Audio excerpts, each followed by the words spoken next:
मेरी तुलना किसी और से क्यों? अरे शोभा, ये कोना साफ नहीं किया क्या?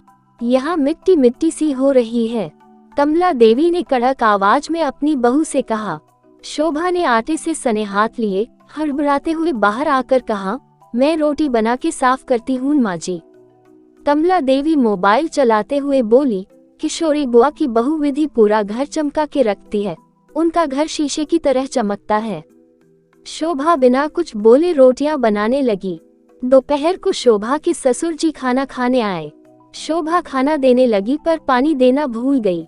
सामने ही सासू माँ बैठी थी। ससुर जी ने बोला, पानी दो। सासू माँ ने तपाक से बोला, शोभा खाने के साथ पानी भी दिया करो, चाचा जी की बहू खाने से पहले पानी देती है। शोभा ने बोला, जी मम्मी जी, आगे से ध्यान रखूंगी। अगले दिन रोहित नहाकर निकला और उसने बाथरूम को ऐसे ही गीला छोड़ दिया। कमला देवी ने तुरंत अपनी बहू से कहा, रोहित के निकलने के बाद कपड़े से बाथरूम की टाइल साफ कर दिया करो। बड़े मामा जी की बहू दीपिका का बाथरूम सूखा रहता है। गीले बाथरूम से राहु खराब हो जाता है। शोभा ने बोला, मम्मी जी अभी तो रोहित जी का टिफिन तैयार कर रही हूँ, इसके बाद साफ कर दूंगी। रोहित के चले जाने के बाद कमला देवी और शोभा बैठ के बातें कर रहे थे। तभी बातों बातों में कमला देवी ने बोला, अशोक मौसा जी की बहू पूरे घर का ख्याल रखती है, पूरे घर को संभाल लिया है। मौसी जी आराम से घूमती हैं, कोई टेंशन नहीं है। शोभा बोली, आरती भाभी की शादी को 15 साल हो गए हैं। आप भी पापा जी के साथ पास वाले पार्क में चली जाया कीजिए, आपका घूमना भी होगा और पापा से 2-4 बातें भी हो जाया करेगी। तभी कमला देवी ने तपाक से बोला, ना बाबा ना, मेरे बस की नहीं है। मेरे घुटनों में दर्द रहता है और बच्चे वहाँ क्रिकेट खेलने आते हैं। अगर घुटने में गेंद लग गई और बिस्तर पकड़ लिया तो फिर मेरी सेवा कौन करेगा? मेरी किस्मत बहन जैसी थोड़ी ना है। 2 दिन बाद शोभा को अपने सूट सिलवाने के लिए टेलर के पास जाना था। उसने अपनी सासू माँ से टेलर वाले के पास जाने की बात कही। कमला देवी ने तपाक से बोला, अरे सामने वाली की बहू तो खुद अपने हाथ से ब्लाउज और सूट सिलती है। अपने हाथ से कितनी भी डिजाइन बना लो और कभी भी बनाकर पहन लो।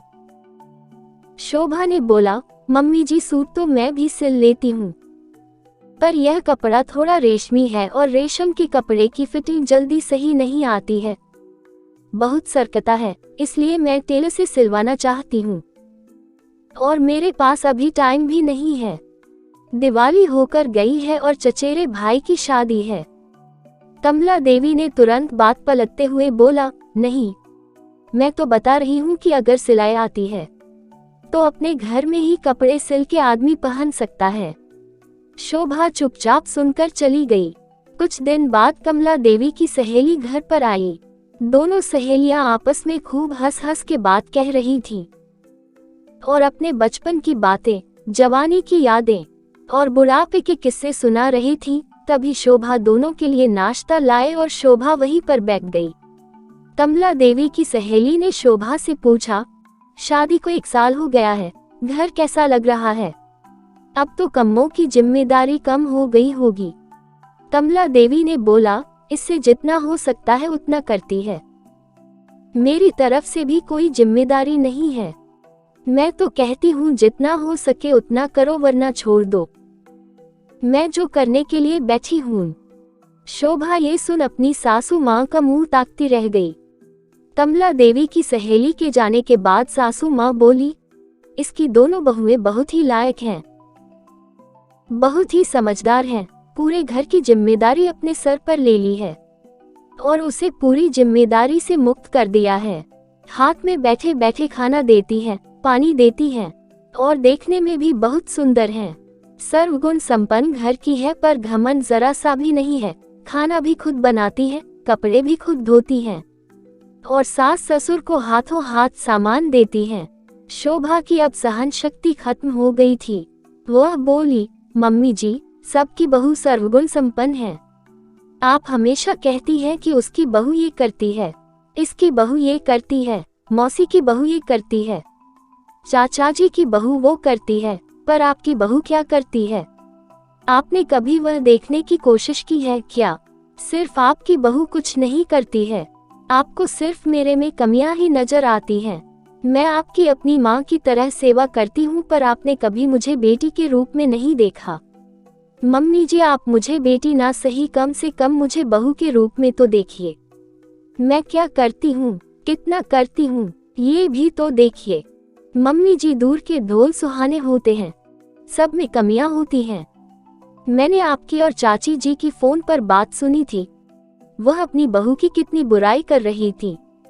इस घर में आए हुए मुझे 1 साल ही तो हुआ है। धीरे धीरे एडजस्ट कर रही हूँ, सीख रही हूँ।